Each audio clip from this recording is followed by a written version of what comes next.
Confirm भन्ने त्यहाँ एउटा जुन छ आई एम एग्री भएको त्यहाँनिर टिक गर्नु होला अनि सबमिट गरिदिनु होला है त।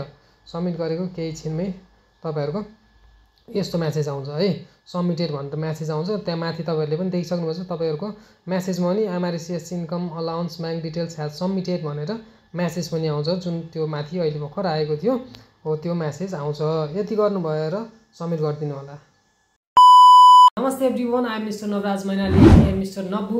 तपाईँहरूलाई थाहा छँदैछ तपाईँहरूको नब्बु फेरि पनि आइसकेको छ नयाँ भिडियो लिएर आफ्टर अ लङ टाइम है। एकदमै धेरै भइसक्यो भिडियो बनाएर युट्युबमा पोस्ट नगरेको।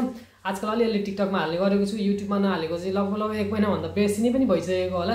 त्यही भएर आज चाहिँ तपाईँहरूलाई छोटो मिठो भिडियो लिएर आइसकेको छु। भिडियो के हो भनेर तपाईँहरूले युट्युबको टाइटल र थम्बनेल हेरेर पनि थाहा पाइसक्नु भएको होला। यो विषयमा चाहिँ यो सब्जेक्टमा चाहिँ योभन्दा अगाडि पनि मैले भिडियो बनाएर हालिसकेको थिएँ होइन। एमआरसिएस इन्कम अलाउन्सको फर्म कसरी भर्ने भनेर फेरि पनि तपाईँहरूको लागि अहिले आज कति भयो भन्दाखेरि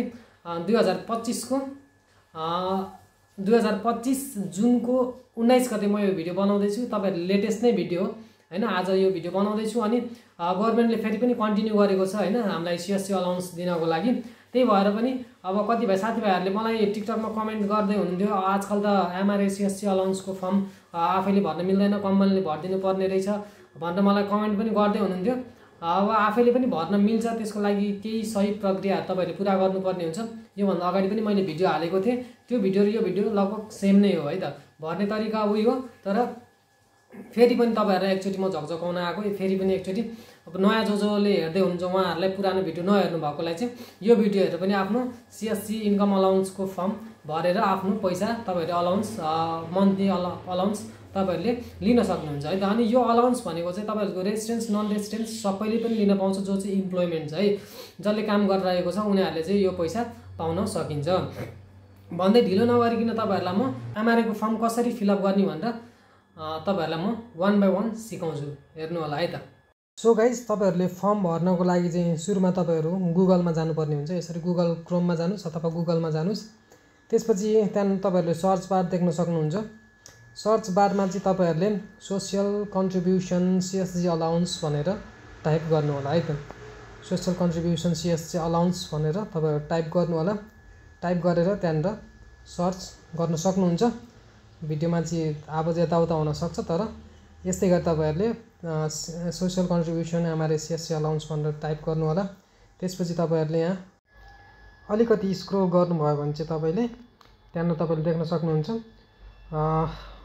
यो 3rd नम्बरको सोसियल कन्ट्रिब्युसन सिएससीमा क्लिक गर्नुहोस्, जसरी मैले गरेको छु। त्यसपछि तपाईँहरूले यहाँ इन्टरफेस खुल्छ, हेर्नुहोस् लगइन भनेर। त्यसपछि आफ्नो आइडी चुज गर्नुहोस् है। हामी नन सिटिजन भएर नन सिटिजन आइडी कार्ड हामी चुज गर्नुपर्छ। अनि यहाँ चाहिँ रेसिडेन्स पर्मिटमा भएको नम्बर हाल्नुपर्ने हुन्छ है। रेसिडेन्स पर्मिटमा भएको नम्बर हाल्नु होला। तपाईँहरूलाई पक्कै पनि कम्पनीले रेसिडेन्स नम्बर प्रोभाइड गरेको हुनसक्छ। त्यो रेसिडेन्स पर्मिट चाहिँ तपाईँहरूले यहाँनिर हाल्नु होला है त। आफ्नो यहाँको युआइडी हो रेसिडेन्स पर्मिट भनेको चाहिँ, आफ्नो यहाँको युआइडी हो। त्यो युआइडी पुरै मिस्टेक नगरिकन हाल्नु होला।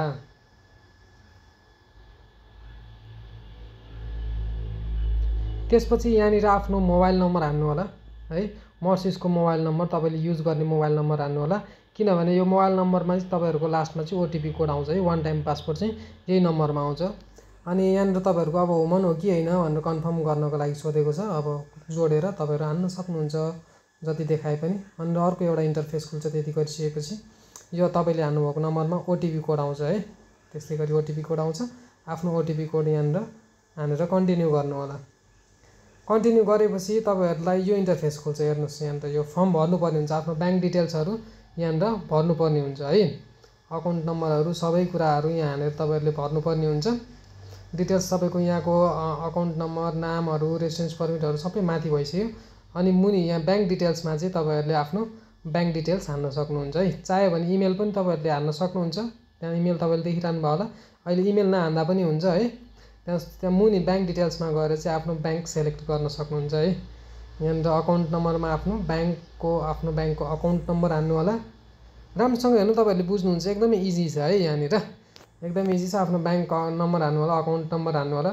त्यहाँ माथि चाहिँ ब्याङ्कको नाम लेख्नुपर्ने। मैले सुरुमा अकाउन्ट नम्बर लेखेँ, केही पनि भएन। पहिला अकाउन्ट नम्बर हालेर ब्याङ्क लेख्दा पनि हुन्छ है। त्यहाँनिर माथि नेम अफ ब्याङ्कमा चाहिँ तपाईँको आफ्नो ब्याङ्क हाल्नु होला। ब्याङ्क छान्नु होला, सरी ब्याङ्क छान्नु होला। ब्याङ्क छानेपछि अकाउन्ट नम्बर पनि भयो। अनि यहाँनिर तपाईँहरूले यो सबैमा कन्फर्म भन्ने त्यहाँ एउटा जुन छ आइएम एग्री भएको त्यहाँनिर टिक गर्नु होला अनि सबमिट गरिदिनु होला है त। सबमिट गरेको केही छिनमै तपाईँहरूको यस्तो म्यासेज आउँछ है, सबमिटेड भनेर म्यासेज आउँछ। त्यहाँ माथि तपाईँहरूले पनि देखिसक्नुपर्छ तपाईँहरूको म्यासेजमा नि MRCS income allowance bank details has submitted भनेर म्यासेज पनि आउँछ, जुन त्यो माथि अहिले भर्खर आएको थियो हो त्यो म्यासेज आउँछ। यति गर्नु भएर सबमिट गरिदिनु होला। सो गाइज आई होप तपाईँहरूले फुल भिडियो वाच गरिसक्नु भएको होला। यदि फुल भिडियो वाच गर्नुभएको छैन भने फुल भिडियो वाच गर्नु होला। अनि फुल भिडियो वाच गर्नु हुनेले मजाले यही भिडियो हेरेर तपाईँहरूले मजाले आफ्नो एमआरसिएस इन्कम अलाउन्सको फर्म भर्न सक्नुहुन्छ। अनि फर्म भरेको 1 महिना पछाडि मात्रै तपाईँहरूको पैसा आउँछ है। कतिपयको चाहिँ 2-3 महिना लाग्छ त्यो फर्म सबमिट भएपछि, किनभने तपाईँहरूको ब्याङ्क डिटेल्स अकाउन्ट नम्बरहरू टोटल सबै मिल्नुपर्ने हुन्छ। मिलेको खण्डमा चाहिँ यदि मिलेको खण्डमा मात्रै तपाईँहरूको पैसा आउन थाल्छ है त। अनि पैसा आएन भनेर टेन्सन नगर्नु होला।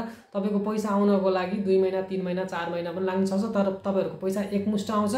मेरो पनि 4 महिना 3-4 महिनाको अन्तरालपछि चाहिँ मेरो पैसा आएको थियो, तर पैसा आइसकेपछि चाहिँ सबै 3-4 महिनाको जति पेन्डिङ थियो सबै पैसा एकैचोटि आउँछ भन्दै अहिलेको भिडियोमा छुटिन चाहन्छु। अनि एउटा लास्ट कुरा, यदि तपाईँहरूले युट्युबमा हेर्दै हुनुहुन्छ भने सब्सक्राइब गरेर बेल आइकन दबाइदिनु होला अनि एउटा मिठो कमेन्ट लेखिदिनु होला। यदि टिकटकमा हेर्दै हुनुहुन्छ भने चाहिँ फलो गरिदिनु होला मेरो टिकटक च्यानलमा। टिकटकबाट पनि मैले अलिअलि भिडियोहरू पोस्ट गर्ने गरेको छु। फलो गरेर कमेन्ट गरिदिनु होला, लाइक सेयर गरिदिनु होला यदि मन परेको छ भने भन्दै अहिले छुटिन चाहन्छु। साथीभाइहरू नमस्ते, तपाईँहरूको दिन शुभ रहोस्। राति सुत्ने बेलामा हेर्दै हुनुहुन्छ भने तपाईँहरूको रात पनि शुभ रहोस्। Good night. दिनमा हेर्दै हुनुहुन्छ भने तपाईँहरूको दिन शुभ रहोस्। By by.